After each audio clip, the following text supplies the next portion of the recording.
São 15 horas do dia 27 de outubro e daqui a 2 horas será encerrada a votação nas 51 cidades em que estão acontecendo as eleições no segundo turno, as eleições municipais no seu segundo turno.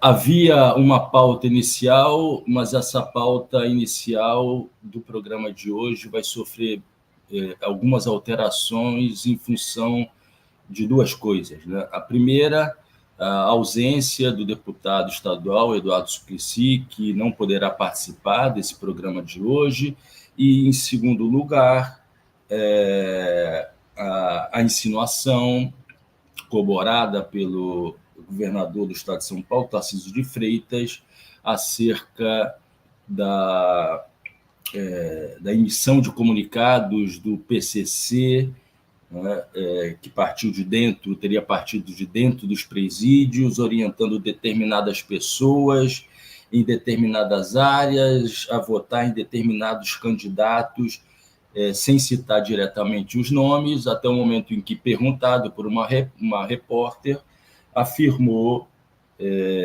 com uma cara bastante constrangida, não sei se constrangida, mas como se dissesse realmente alguma coisa inverídica, disse o nome de Boulos. Para discutir essa e outras questões, eu vou convidar agora os nossos convidados. Em primeiro lugar, a deputada federal de Minas Gerais, do Partido dos Trabalhadores, Dandara Tonantzin. Eila, seja muito bem-vinda, deputada. É um prazer recebê-la no Trilhas da Democracia. Obrigada, gente. Boa tarde. Estamos aqui na expectativa, últimas horas do segundo turno. Eu sou de Uberlândia, mas sou em Belo Horizonte. Já contribuí no segundo turno aqui com o nosso grande Fuad. Estou acompanhando de perto o que está acontecendo. Feliz de poder contribuir também com as avaliações aqui hoje, viu, Marco? De última hora, Rude Rafael, da Coordenação Nacional do MTST, para avaliar a fala, na verdade, o impacto e as reações da candidatura de Guilherme Boulos a essa insinuação da existência de um vínculo, né, entre PCC e Guilherme Boulos através da indicação do seu nome a ser votado. Rude, seja muito bem-vindo, é um prazer recebê-lo mais uma vez no Trilhas da Democracia.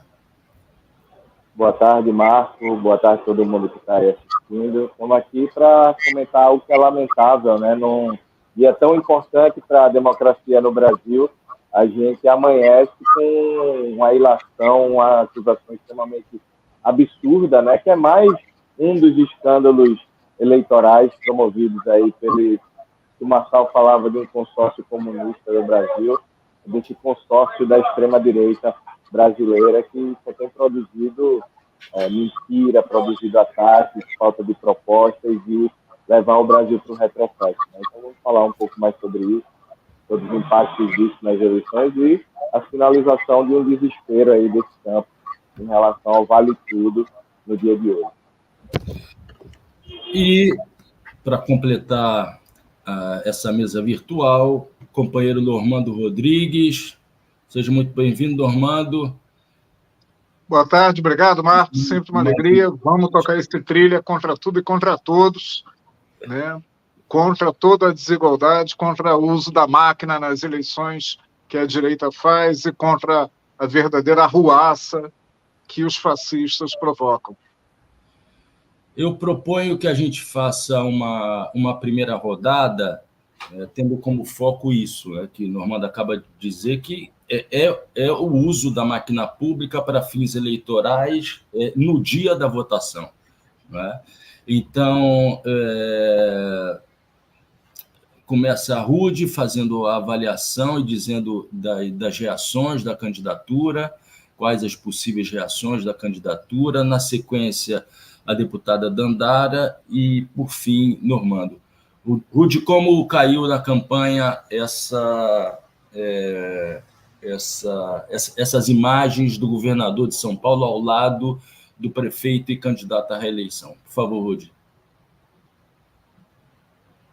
Então, Marcos, primeiro acho que caiu com muita indignação, né? Mais uma vez a gente passou por uma campanha que, como você disse, foi marcada pelo uso da máquina pública, né, de ter todos os dias servidores da prefeitura indo atrás de material de Guilherme Boulos, das wing flags de bandeira, retirando da rua, de funcionários públicos defendendo junto a empresas terceirizadas e outros funcionários, né, o voto no Ricardo Nunes, e hoje a gente acorda, infelizmente, com mais essa passagem de limite, né? Assim, é algo absurdo, escandaloso do ponto de vista, inclusive, criminal, e acho que a campanha, né, o próprio Guilherme Boulos já foi às redes sociais dizer que vai à justiça para enfrentar, né, mas esse absurdo, usando também toda a mídia para propagar algo que é sem provas e totalmente infundado, absurdo, né? Se ele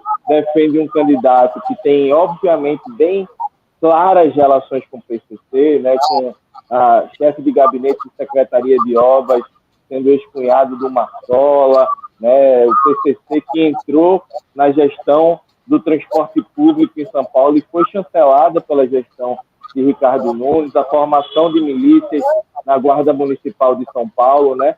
Você tem todo o enraizamento do crime na gestão de São Paulo hoje, e vem ele, né, no dia de hoje, em pleno processo eleitoral, dizer o contrário, né? Dizer que o PCC não está na chapa de Nunes, está pedindo voto para Guilherme Boulos, o que é um total absurdo, sem apresentar nenhuma prova, mas só mostra, por um lado, né, que eles não têm nenhum limite, que não estão preocupados com a legalidade de nada, e, por outro lado, o desespero também, né? Acho que é importante destacar esse ponto, né? A gente viveu uma semana aí bem intensa de mobilização, né, de debate na rua, a gente vê o crescimento da campanha, inclusive apontado pelas pesquisas eleitorais, né, que mostram o crescimento da candidatura de Guilherme Boulos na rua. Então, não é à toa que ele foi para o desespero total, né? O medo é que realmente a gente tenha esse clima que a gente tem sentido aqui nas ruas de São Paulo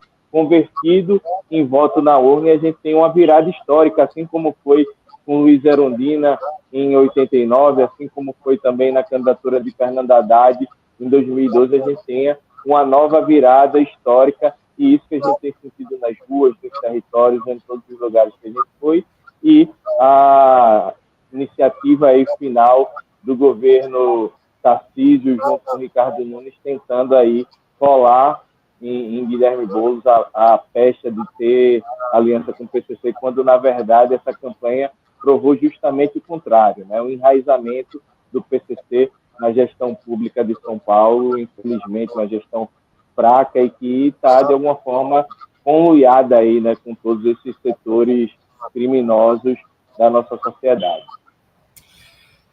Dandara, por favor, eu queria que você tratasse desse recurso de ultimíssima hora utilizado pelo governador Tarcísio e pelo seu candidato à reeleição na cidade de São Paulo, e que falasse um pouco também se mecanismos desse tipo foram utilizados na disputa que você travou na eleição para a Prefeitura de Uberlândia. Por favor, Dandara.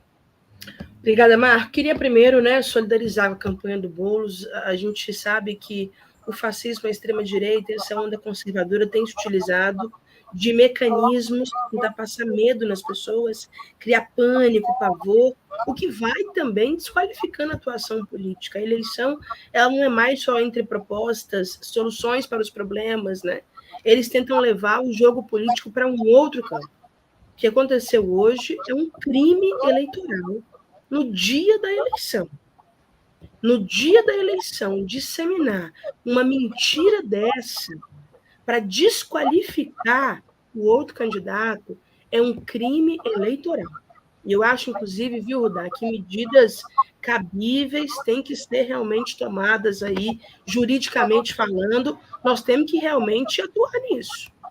É o desespero que está batendo. Eu não tenho dúvida que eles devem ter pesquisas que apontam essa virada do Boulos, esse crescimento da reta final, uma campanha muito bonita, que dialogou com toda a cidade, que percorreu os 4 cantos de São Paulo, que apresentou soluções concretas para os problemas que o povo está vivendo. Então, tem um crescimento do Boulos, que está incomodando, está desesperando essa galera na reta final.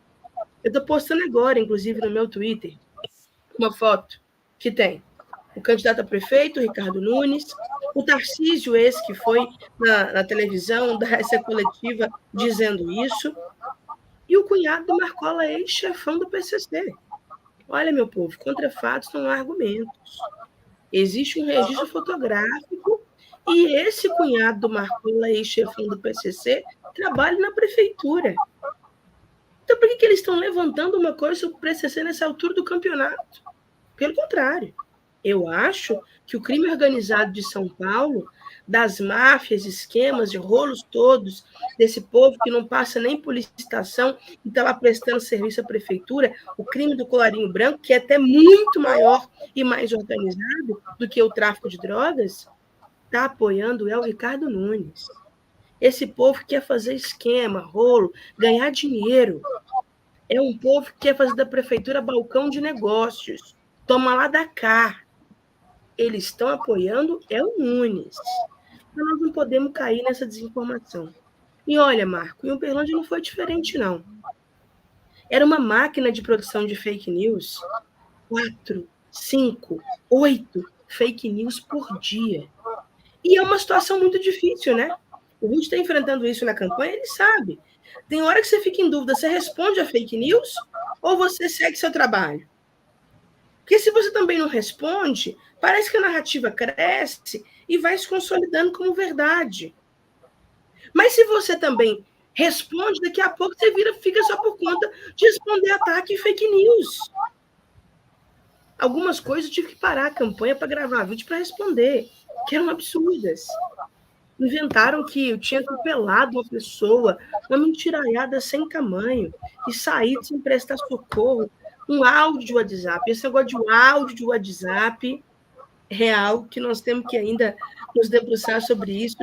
Como é que nós vamos fazer a justiça eleitoral realmente acompanhar e receber essas denúncias? Porque é tudo muito rápido, numa quantidade gigantesca, e que fica circulando. A desinformação, eu percebo que ela também contribuiu para esse alto índice de abstenção que nós tivemos no Brasil inteiro. Eu fiz questão de procurar algumas pessoas que não votaram no primeiro turno para tentar entender por que não foram votar. Tem cidade que é 28%, 30%, 35% de abstenção. Em Uberlândia foi 28%. E tiveram 2 pessoas que me falaram, Marco, que recebiam tanta notícia de um lado e do outro, que ela passou a se questionar. O que é verdade, o que não é? E colocar todo mundo da política no mesmo saco. Achar que todo mundo está no mesmo lugar. O que desestimulou muita gente também de participar desse processo eleitoral. Então, a fake news ela está enfraquecendo diretamente a democracia, o voto, a participação popular. Está desestimulando. Dandara, são muitos os comentários, as saudações a você aqui no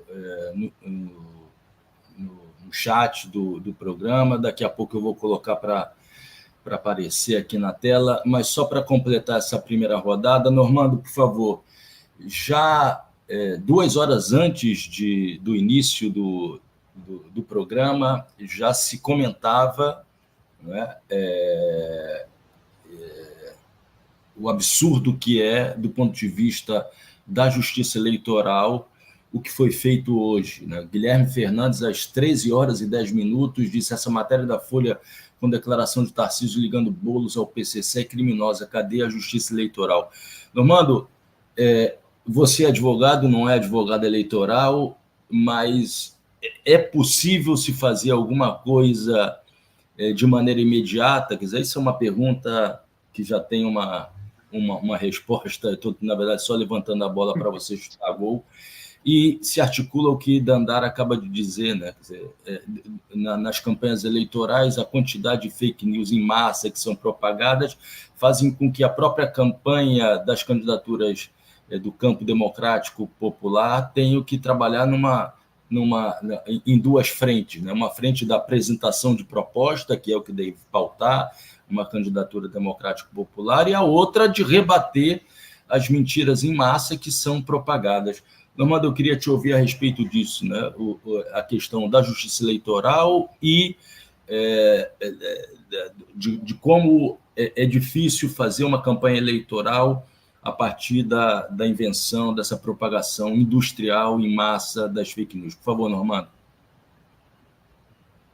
Então, gente, tem dois binômios que no judiciário tenta se equilibrar, e acredito que tem um binômio aí na campanha perante fake news que dá no mesmo, né? Começando pelo final, e compreendendo todo o drama da Dandara e de vários outros candidatos do campo popular e democrático, rebater as fake news sem se deixar pautar por elas. É extremamente difícil, por quê? Porque as mentiras, né, eleitorais, assim como o judiciário, assim como a violência e assim como a destruição do meio ambiente, tem lado na vida, né? A mentira é criada para destruir a democracia e para combater os candidatos de esquerda. E o judiciário? Existem mecanismos técnicos para isso. A campanha do Boulos certamente já correu atrás e entrou com pedidos contra de direito de resposta, de veiculação de propaganda. Agora, é absolutamente central, né, a gente entender que, assim como todos os outros ramos do judiciário, a justiça eleitoral vai trabalhar para a manutenção do que nós temos na nossa sociedade, uma sociedade extremamente desigual, marcada pela chaga da escravidão e extremamente violenta com os pobres. Isso se articula com algo que eu quero falar sobre o governador fascista de Freitas. Mas antes, só para a gente voltar no tempo um pouquinho, né, menos de 20 anos atrás, na disputa eleitoral pela reeleição do presidente Lula em 2006, né, o Lula se batia contra o mensalão, lembremos disso. E o seu grande aval, o seu grande capital político, eram os primeiros resultados dos inúmeros programas de distribuição de renda, sobretudo, naquele momento, o Bolsa Família, e depois, em poucos anos, o efeito social concreto do aumento real do salário mínimo. Se vocês lembrarem, a revista Veja, na reta final do segundo turno, a última edição da Veja, antes da eleição do segundo turno de 2006, solta na capa uma foto do Lula sobre uma nova entrevista do corrupto denunciador do mensalão na Petrobras, que era o diretor da Petrobras, Paulo Roberto Costa, e uma frase garrafal sobre o Lula, dizendo: ele sabia de tudo. Você abria a revista e a entrevista do Paulo Roberto não falava aquilo. Não tinha nada na entrevista que autorizasse aquela frase. Mas a Veja estampou na capa, faltando 48 horas para o voto. E não tivemos resposta judicial à altura. O binômio que eu dizia que a gente tem que equilibrar no direito, no judiciário, é celeridade com segurança.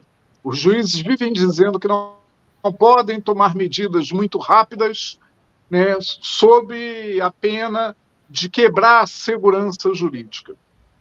Ora, o STF demonstrou, quando foi atacado pelo fascismo, e somente quando eles foram atacados pelo fascismo, o STF demonstrou que pode tomar medidas extraordinárias e muito rapidamente, quando quer, para defender um processo eleitoral.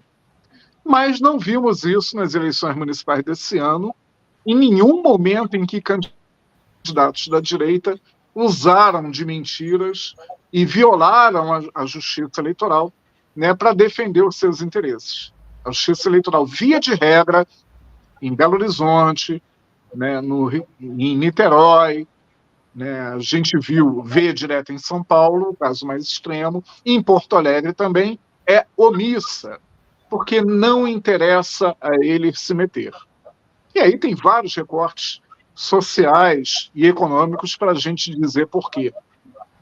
Normando, só para na série Recordar é Viver, infelizmente, né, o ano era 1989, né, e no dia da eleição o cativeiro do empresário Abílio Diniz foi desbaratado e colocaram camisas do Partido dos Trabalhadores nos sequestradores, né?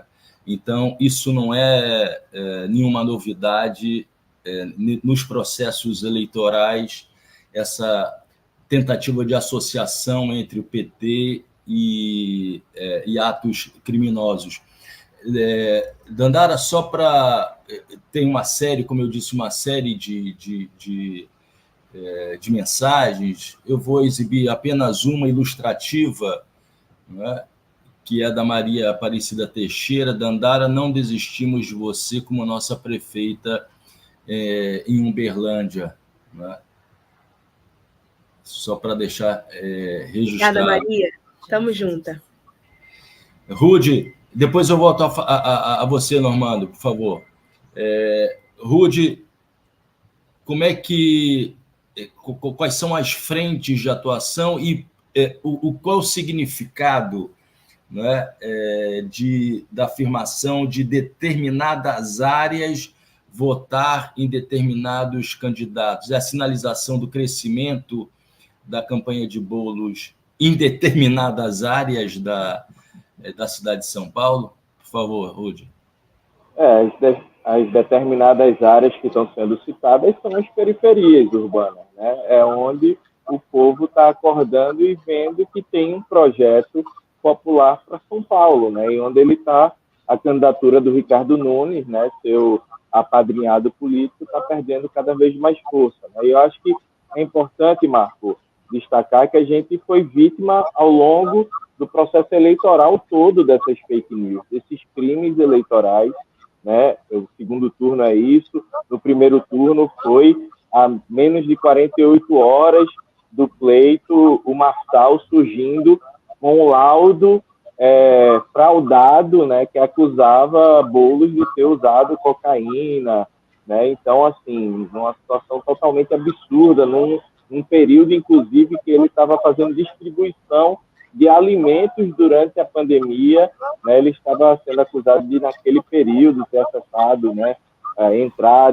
dado entrada no hospital por uso de drogas, por um médico que já tinha sido falecido, que nunca trabalhou no consultório que estava acusando, inclusive que o dono do consultório era amigo e eleitor declarado de Marçal, né? Então, é o bolsonarismo e suas estratégias, né, passando de todos os limites, onde a gente não pode estar naturalizando essas coisas. A gente precisa tomar a eleição de 2024 como um marco nesse sentido, de dizer que não dá para aceitar mais usar a plataforma do sistema democrático brasileiro para esse tipo de encenação criminosa, né, de criação das maiores mentiras. Também me solidarizar aí a Dandara e dizer que, com certeza, precisamos avançar e manter esse projeto vivo, né, a referência que ela tem de tantas outras mulheres negras.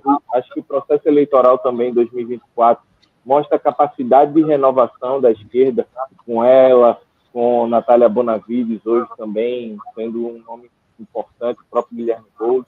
Então, acho que é disso que a extrema-direita tem medo, e é por isso que ela tem passado de todos os limites para tentar inviabilizar esse crescimento de um projeto popular nas cidades, da construção de referência das candidaturas de esquerda nas periferias urbanas.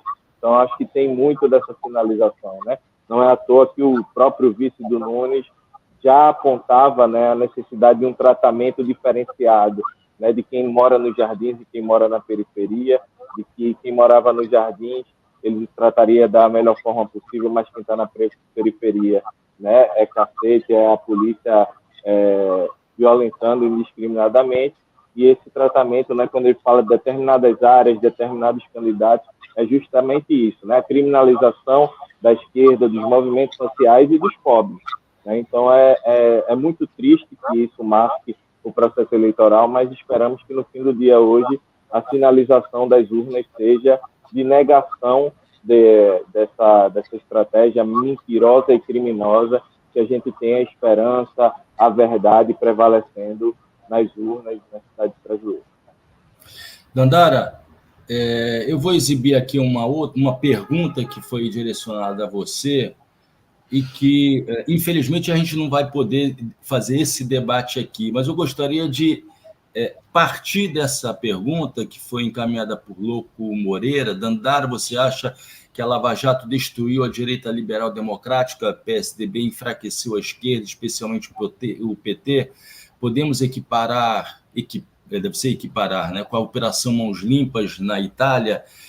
Eu vou fazer um ajuste dessa pergunta, Dandara, te perguntando a tua análise sobre a situação no estado de Minas Gerais. Não é?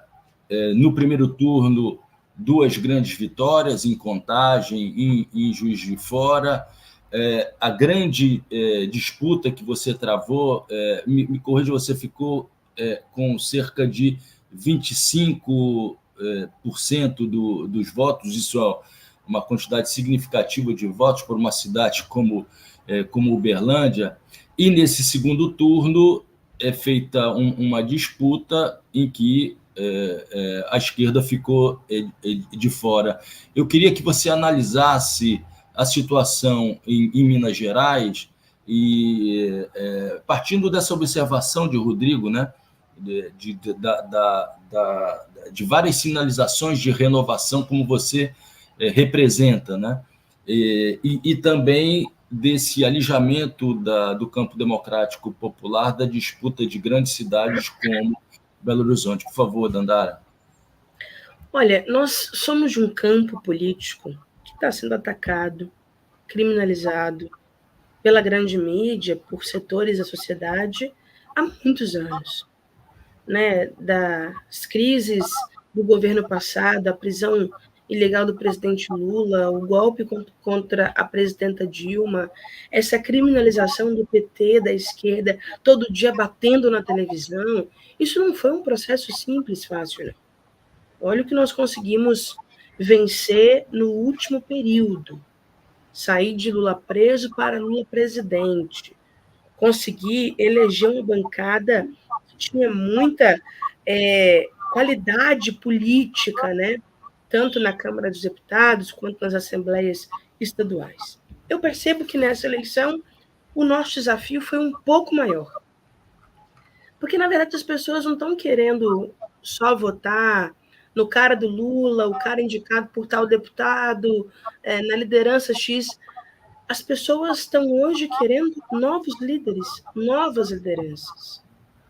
E nós, da esquerda, precisamos de ter uma renovação geracional de novos quadros, como nós conseguimos fazer em muitos lugares do nosso país, mas nós também precisamos de uma renovação de ideias e de método. De ideias, porque não dá para a gente dialogar com a classe trabalhadora achando que nós ainda estamos no século passado.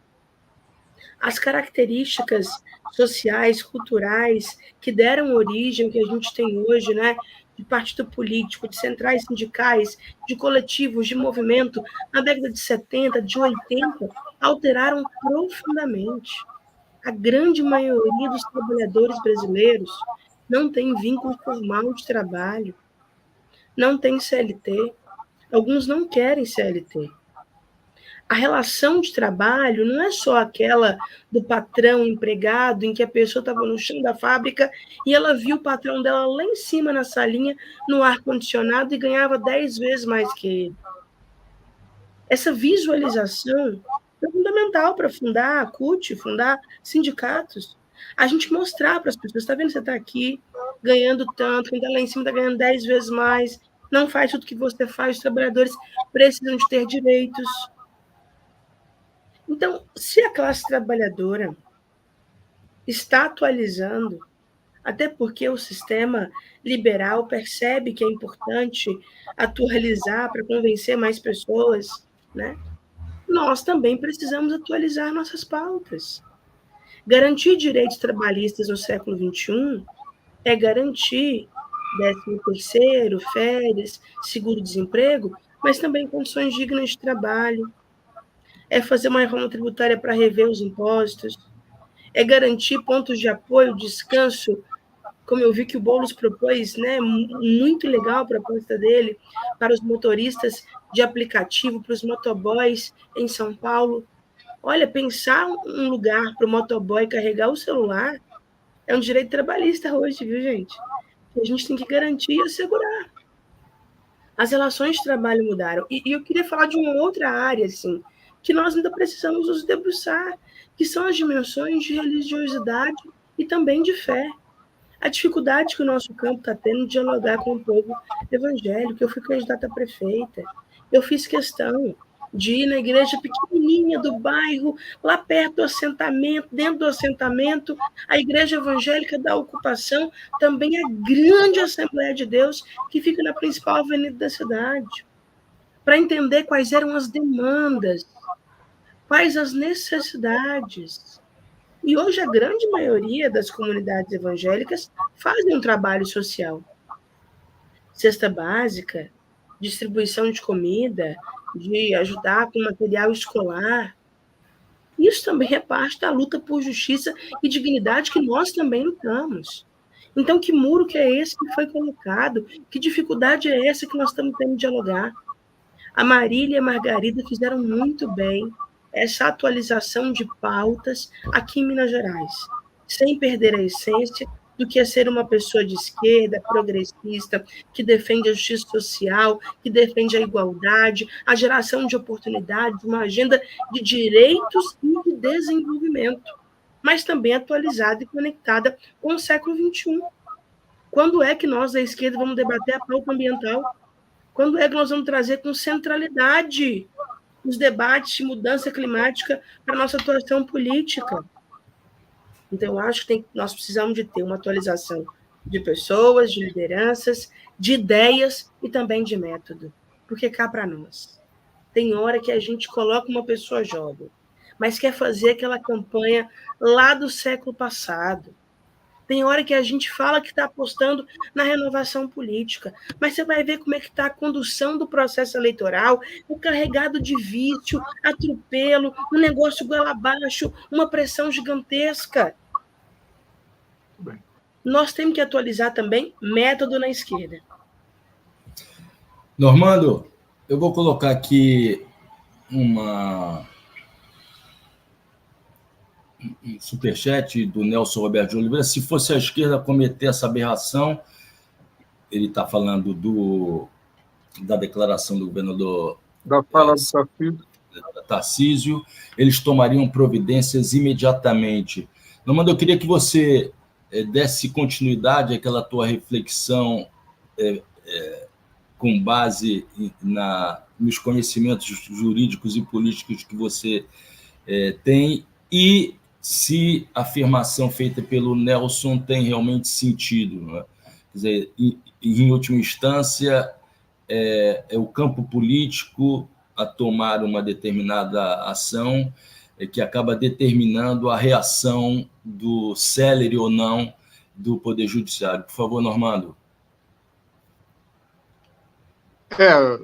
Marco, é preciso de saída a gente ter noção muito clara de que quando a gente fala que o Poder Judiciário é a chamada justiça burguesa, isso não é um chavão repetitivo do PSTU e de outras correntes, né, do mundo encantado dos ursinhos carinhosos da Quarta Internacional. Não é isso. É que o pensamento jurídico ele é liberal, ele é construído a partir dos princípios da Revolução Burguesa, e hoje, quando ele não é liberal, ele é fascista, é assumidamente fascista. Nós temos desembargadores e até ministros de tribunais superiores que batem no peito para se assumir de extrema-direita. E isso influencia diretamente a condição do aparelho judiciário. Respondendo à pergunta do Nelson Roberto, que é muito feliz, né? Se fosse uma candidatura de esquerda, a essa hora já teria pelo menos uma decisão monocrática afastando a candidatura do pleito. Não tenho dúvida disso. Um desembargador do TRE de São Paulo daria uma liminar colocando o candidato para fora, se fosse do nosso campo. De boas, não tenho dúvida nenhuma disso. E o que eu queria concluir é muito importante a gente ter o perfil do adversário. Quem é que a gente está combatendo? E aí vou tentar ser muito rápido e pedindo licença da Dandara, porque é muito chato a Dandara falar do que a gente tem que falar, que ela está colocando das necessidades da esquerda, e me fez ficar muito feliz ouvindo, e aí eu tenho que deixar de falar sobre a construção do sonho da utopia e dialogando com ela para falar de páginas policiais, que é o caso do fascista de Freitas. Mas, infelizmente, é a realidade. Essa é a realidade da política pautada pelo fascismo, porque o fascismo é caso de polícia. O fascismo é literalmente tirar a política das páginas da política e colocar nas páginas policiais. O que eu ia concluir sobre o Tarcísio é que a gente não pode deixar de esquecer a trajetória pessoal desse cidadão e onde ele começa a fazer política. Onde é que o Tarcísio se mete na política? Onde é que ele aparece como protagonista da política? No Haiti. No Haiti, como oficial do Exército Brasileiro, sob o comando do general Heleno, numa infeliz missão a Minustah, em que os oficiais se misturaram com as gangues locais por interesses próprios, né, para amealhar dinheiro e favorecendo um bando contra o outro e travando aquilo que no Brasil, infelizmente, a nossa polícia injustificadamente militar, né, faz, que é a guerra aos pobres, a guerra aos pretos, a guerra às comunidades. No Haiti, isso foi levado a extremo, incluindo a prática de massacres. E no Haiti, isso chegou a uma situação tal que o Exército nomeou um general em substituição ao Heleno e a seus oficiais, e esse general foi assassinado no quarto de hotel em Porto Príncipe. E o Exército montou uma versão de que havia sido suicídio do general Urano, que seria o substituto do Heleno. Esse general foi assassinado, segundo várias versões, por uma das gangues que era aliada de setores dos interventores militares brasileiros, e que, por quê? Porque ele estaria lá para investigar o que estava acontecendo. Aí é que nasceu o Tarcísio politicamente. Ele aparece como oficial dessa intervenção, dá entrevistas como tal, e começa a galgar cargos públicos, infelizmente ainda na administração federal do PT. Fascista de Freitas, lembrando, está associado às 700 mil mortes por Covid-19, está associado àquelas reuniões de passar a boiada, né, e de fazer tudo o que o governo Bolsonaro fez. Apenas a burguesia está vendendo ele como se fosse um fascista que sabe usar os talheres. Mas não é. É um monstro. E cometeu hoje mais uma monstruosidade.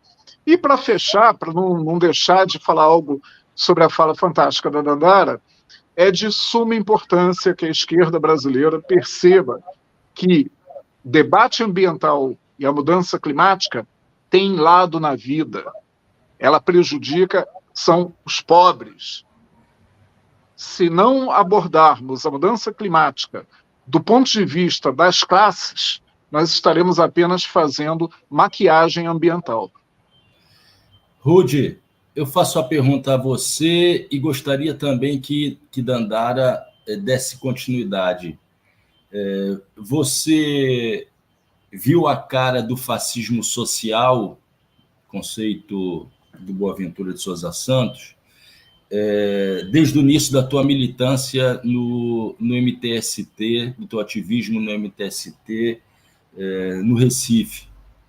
E a partir de um determinado momento você passa a ver também a cara do fascismo político. como é que você situa essa passagem, né, do fascismo social para o fascismo político, sendo que esse fascismo social ele nunca desapareceu, ele continua presente? Como é que você percebeu isso? Como é que você vem percebendo isso nas lutas do MTST e no decorrer da campanha do Guilherme Boulos à Prefeitura de São Paulo? Por favor, Ruth. Marco, eu acho que é importante também colocar que esse processo, né, acho que Normando citou o Haiti, né, como expressão, né, dessa lógica ainda de permanência do colonialismo, né, na nossa sociedade. O Haiti, que foi o primeiro país da América Latina a se insurgir, a se declarar independente a partir de um processo revolucionário, hoje sofre contundentemente um processo intervencionista, né, que sufoca a sociedade haitiana, a democracia no país, e a gente vê também que a extrema-direita se nutre disso, né, internacionalmente, né? Você não pode entender que o bolsonarismo hoje está deslocado do processo do crescimento também da extrema-direita globalmente, né? Inclusive hoje, né, na eleições dos Estados Unidos, né, a ameaça da volta do Trump, o crescimento da extrema-direita na Europa. Hoje também temos um dia importantíssimo de eleição no Uruguai, né, que esperamos que a Frente Ampla retorne aí, retomando um contexto mais favorável na América Latina, que sofreu com golpes reiterados, inclusive recentemente.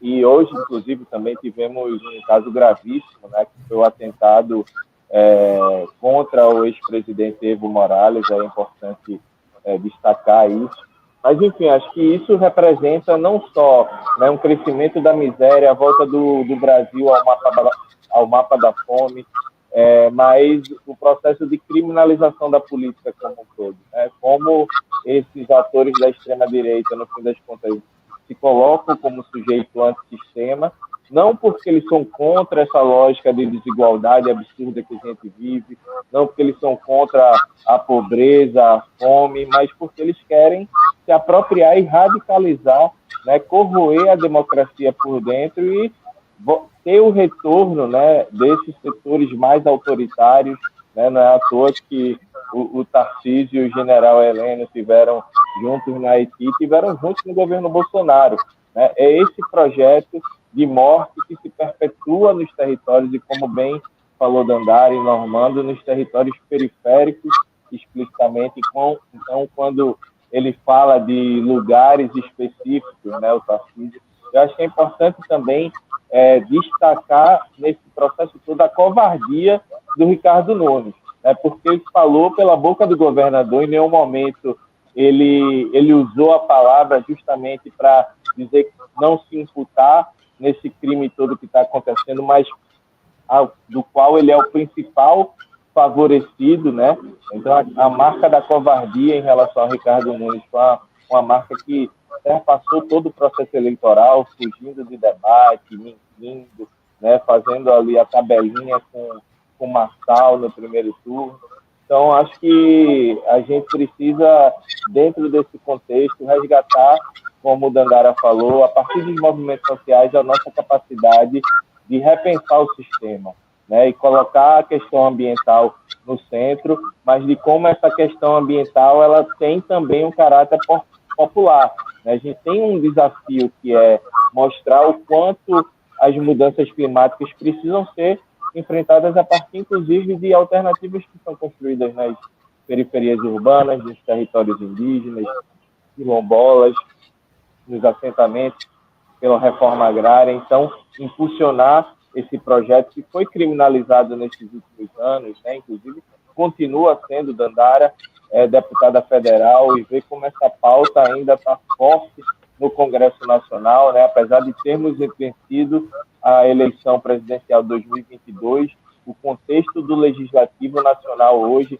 é pavoroso, né? E eles vão aproveitar, inclusive, o contexto pós-eleitoral para avançar ainda mais uma agenda reacionária, conservadora, né? Já estão tentando aprovar PEC em relação ao STF, né?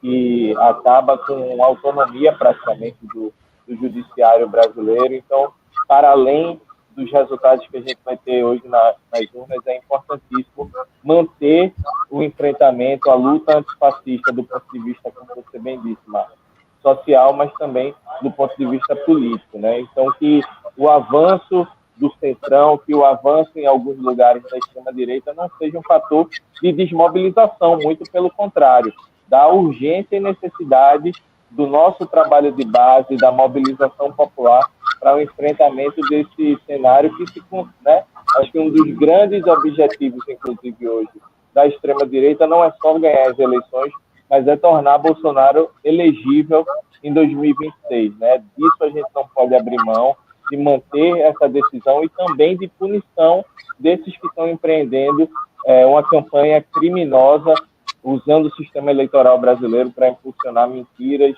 e tentar aí de alguma forma corroer a democracia por dentro, que a gente retome a democracia não só nas urnas, mas também nos territórios a partir de uma agenda positiva para o povo, renovada, de ampliação dos direitos humanos, das políticas sociais. É nisso que a gente acredita, é para isso que a gente está na disputa eleitoral e é nessa linha que a gente vai se manter na luta após as eleições. Eu vou exibir agora o comentário feito pelo Bento Silva. Canal UOL está dando cobertura completa da canalice do governador. Vocês precisam denunciar também. A gente está fazendo essa denúncia aqui. Na verdade, a gente está fazendo a denúncia da canalice fascista, o Trilha da Democracia, desde a posse de Bolsonaro no início de 2019 e a TV 247, a Rádio Brasil de Fato, a TVT também, há muito tempo vem denunciando as canalices orgânicas e essa canalice pontual, mas muito significativa, uma aberração feita no dia de hoje. Dandara, você tem formação de pedagoga, você mestre em pedagogia, e eu gostaria de te ouvir agora. Você falou da necessidade da renovação dos métodos a serem utilizados pela esquerda, fora e dentro dos períodos eleitorais, mas eu queria que você refletisse agora. Você também fez alusão à necessidade de uma renovação das pautas, da atualização das pautas. No que consiste uma pedagogia antifascista nesses tempos tão bicudos que a gente está vivendo? Por favor, Dandara. Complexa essa pergunta, hein? Mas, olha, eu acho que a gente precisa passar por um novo letramento, assim, político. Eu sinto que, às vezes, nós estamos perdendo a capacidade de nos conectar com o povo e com as pessoas. Nós estamos acompanhando as transformações que o Brasil está vivendo. Mas, mesmo assim, com todas as dificuldades, eu acho que muito nós já conseguimos fazer nesse último período e demos também um recado nessas eleições. A quantidade de vereadores e vereadoras jovens que nós elegemos Brasil afora, que representam também essa renovação de política, de ideias, de método, é super legal, é muito grande. E é muito bonito de ver também Boulos, Natália, no segundo turno, nos representando. Agora, eu acho que algo que é fundamental para esse enfrentamento da extrema-direita é a renovação política que parte também do interior do Brasil. Porque, às vezes, os nossos partidos priorizam o financiamento, a presença do presidente, a construção de uma política pública, a ida de não sei o quê, para as grandes cidades e para as capitais. Mas hoje, mais de 40% do povo brasileiro não mora em capitais. E a política nas pequenas e médias cidades, ela é um cadinho diferente, como a gente fala aqui em Minas Gerais. Essa dimensão da vida, de como é que você está vivendo, sentindo, né? A política pública, a presença do Estado, ela é um cadinho diferente. Então, nós temos também que voltar a priorizar o Brasil profundo, mas também as médias cidades. Olha, tivemos vitórias muito importantes nas médias cidades do nosso país, mas é preciso voltar a se conectar. Eu estou muito orgulhosa com o movimento que nós construímos em Minas Gerais. A renovação política e a presença do nosso campo, ela foi vitoriosa com mulheres, Margarida e Marília reeleitas, né? Margarida em Juiz de Fora, Marília em Contagem, com o maior índice de reeleição de uma mulher do nosso país, nos orgulha demais. E eu, em Uberlândia, atuando numa cidade que o PT e o nosso campo teve 4% dos votos nas eleições de 2020. E nessa eleição nós tivemos 25% dos votos, ou seja, é um crescimento grande de uma eleição para outra, né? Eu estou orgulhosa porque nós conseguimos aumentar a quantidade de vereadores na Câmara, fizemos um processo que disputou, de fato, a sociedade, a cidade, mas também sei dos nossos desafios para frente.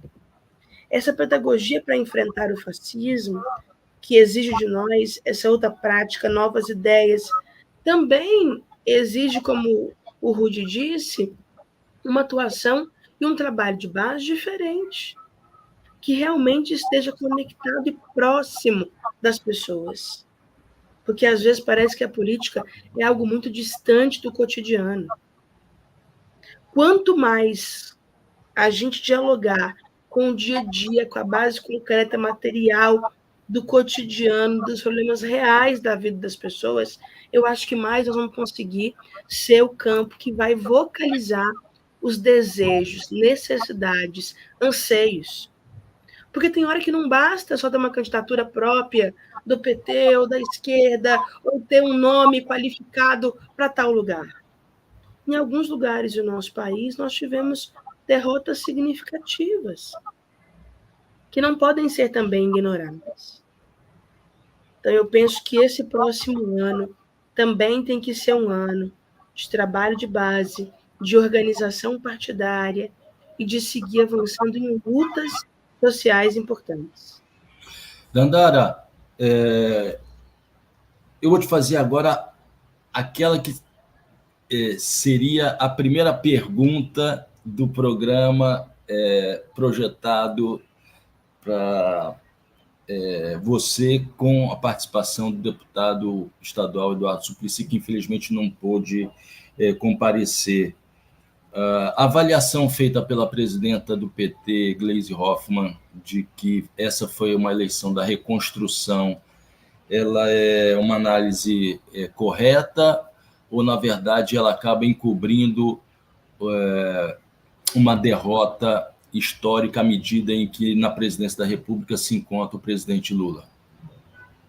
Olha, onde nós tivemos lideranças, o PT teve candidatura, onde a gente pôde construir composições e frente amplas, nós fizemos. Agora, é certo que o cenário político ele é muito mais complexo e não vai ser de uma eleição para outra que nós vamos conseguir mudar o que nós estamos enfrentando hoje no nosso país.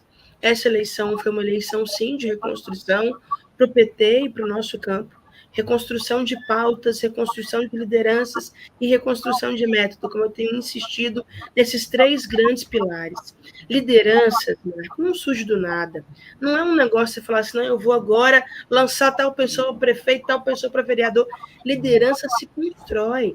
E construção de lideranças é um processo, inclusive, longo, que exige muito de nós. Eu só consegui chegar nessa eleição, sendo deputada federal, candidata a prefeita, porque eu também venho de um processo de construção política, de atuação há mais de 15 anos, embora eu tenha 30 anos, mas eu já atuo politicamente há 15 anos. Construção de novas lideranças precisa ser... No berço você já estava militando, né? No útero da mamãe. Mamãe foi a primeira secretária do PT de Tiutaba. Eu estava lá já no útero dela, nas lutas de 94. Ela dizia isso. Então, o processo de construção de liderança sempre precisa ser encarado por nós como uma grande prioridade. Olha para você ver o que nós estamos enfrentando no segundo turno em Fortaleza, o que nós estamos enfrentando no segundo turno em Natal. Não é uma conjuntura fácil, mas nós conseguimos levar a eleição para um lugar de politização do debate, que foi muito importante.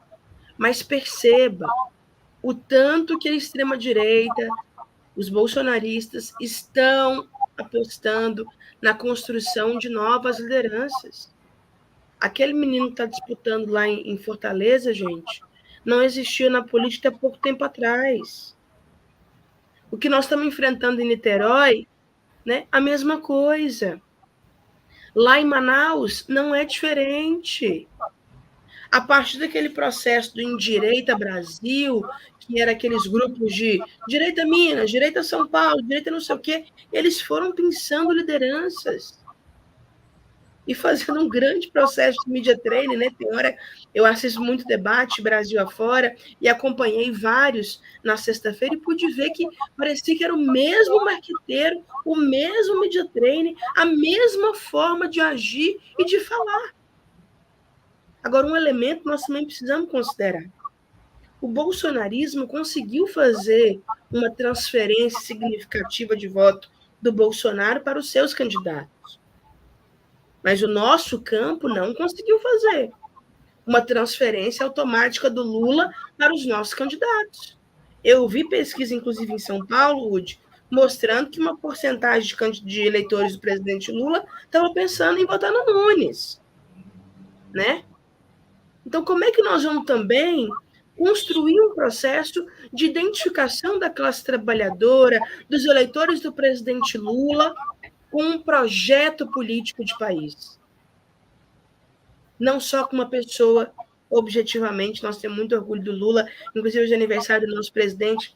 Feliz aniversário, presidente, te amamos demais. A gente sabe a importância do senhor para o povo brasileiro, mas nós precisamos também de pensar mais, né? E disputar consciência, mentes e corações e ter um projeto de desenvolvimento do nosso país. Quando nós conseguimos ter um projeto com estratégia, com pautas de atuação e crescimento, tenho certeza que nós vamos bater. Perceba que o bolsonarismo também tem projeto. Aquilo que a gente chama, né, Rudy, de metassíntese, eles têm lá. Deus, pátria, família, liberdade, não sei o quê. Sintetiza o pensamento deles. E qual tem sido a síntese do nosso pensamento, dos nossos debates? Normando, Dandara falou daquele menino lá de Niterói. Qual é o risco desse menino de Niterói? Por favor, Normando. Do menino que está disputando... Bicho, a gente tem o Carlos Jordi disputando com o Rodrigo Neves, que já foi prefeito, e é do campo, digamos, centro-esquerda, né, já foi do PT e está no PDT. E o Carlos Jordi é isso, é um jovem desconhecido que vem das hostes fascistas, de origem muito ruim, e que nas últimas pesquisas estreitou a diferença para meros 5%, o que é preocupante, porque aqui na região metropolitana a gente tem o trauma do Witzel, né, que era um juiz desonesto, um juiz federal desonesto, conhecido como pouco afeito a trabalho, para não falar vagabundo, dentro do tribunal, e que, na véspera do primeiro turno, tinha 4% de intenções de voto, mas que, por efeito do bolsonarismo e do voto de cabresto nas comunidades comandadas pelo crime organizado, né, foi para o segundo turno e ganhou o governo do Estado e deu no que deu. O Carlos Jordi é uma ameaça. Queria, sobre a ameaça, falar só sobre uma coisa que me ocorreu sobre essa mentira monstruosa do fascista de Freitas de hoje, que ela tem duplo objetivo. Óbvio que ela mira o processo eleitoral, né, desonestamente, com as urnas abertas, mas ela tem um outro objetivo também, que é um plano B. Porque vocês devem ter visto, todo mundo avaliando que o Tarcísio é o grande patrono do Nunes e seria o grande vitorioso de uma vitória do Nunes, né? Com essa mentira, ele também está plantando uma desculpa, que é, caso o Boulos ganhe, eu não perdi para o Boulos, eu perdi para uma facção criminosa. São construções de narrativas típicas do fascismo. A gente está chegando ao final do Trilhas. Eu gostaria de ouvir, Rudy, sobre uma também novidade no campo democrático popular da Marinha dos Caetés, na cidade de Olinda. Voltei hoje em Olinda e vi muitas bandeiras vermelhas, muita gente enfeitada, bonita para votar, bonitas e bonitos se enfeitando para votar.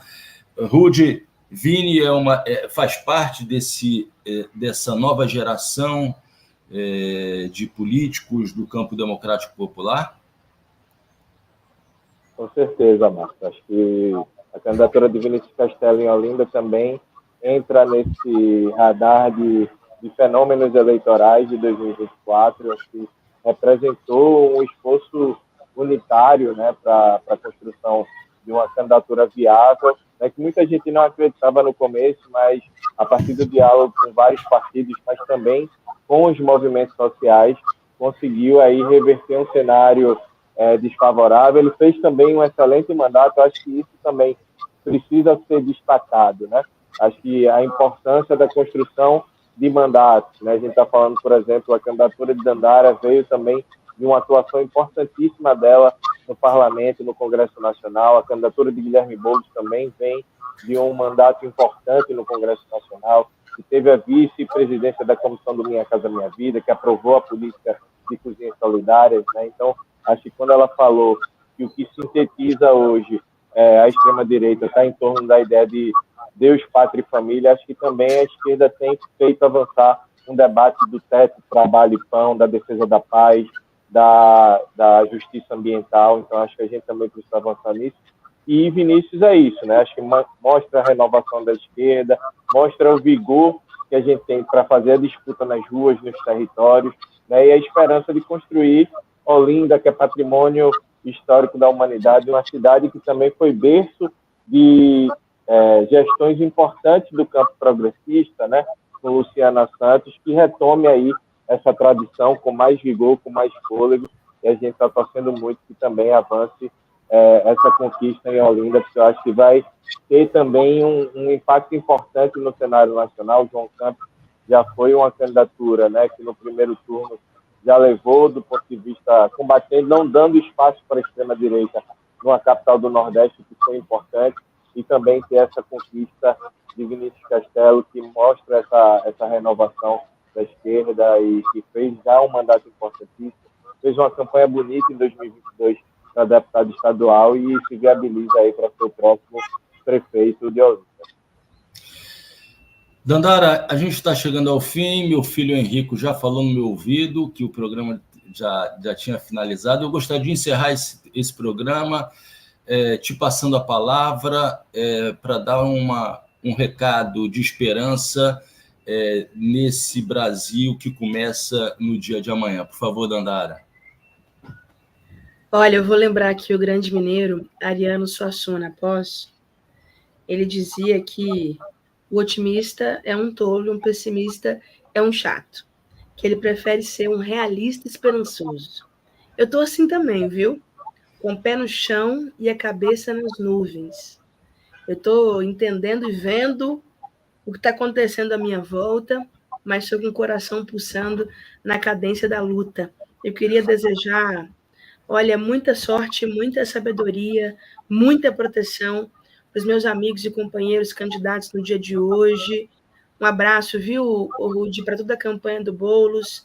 Eu nem consigo descrever assim, o tamanho da minha admiração por tudo que vocês enfrentaram aí. É muita, muita, muita luta mesmo. O Brasil inteiro está muito orgulhoso.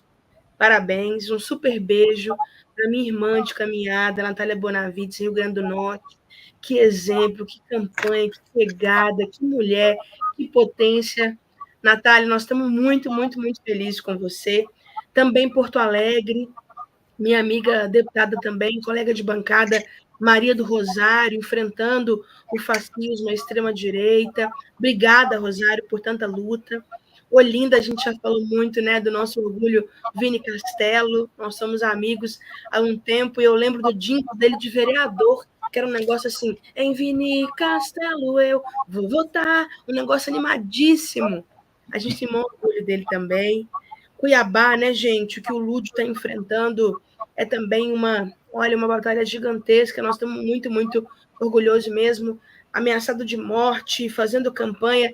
Eu sei o que é isso. Eu enfrentei isso também na campanha. Você sair para pedir voto com medo de tomar um tiro não é algo fácil.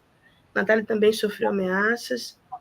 Na Bahia, a gente também tem um segundo turno difícil, em Camaçari. Então, mandar um super beijo para o Caetano, que está enfrentando isso lá, o nosso orgulho do trabalho do Leitão em Fortaleza, que foi também muita luta, e queria mandar um beijo também grande para o Yuri, nosso candidato em Petrópolis, segundo turno do PSOL, um cara que militou comigo no movimento estudantil, que eu sei do tamanho da dedicação da luta dele, é também um grande quadro da renovação política. Beijo, Yuri, nós estamos muito orgulhosos. Então, se tem alguém achando que a esquerda está fraca, ou que a gente está meio assim, presta atenção, hein? Tem uma geração de luta já, ocupando e liderando muita coisa. Obrigada, gente. Obrigada mesmo. Obrigado, Dandara. Obrigado, Normando. Obrigado, Rude. O Trilhas fica por aqui. Daqui a pouco começa a apuração das eleições aqui na TV 247. E nós voltamos no próximo domingo para debater o resultado das eleições no Chile e no Uruguai. Um abraço. Até lá.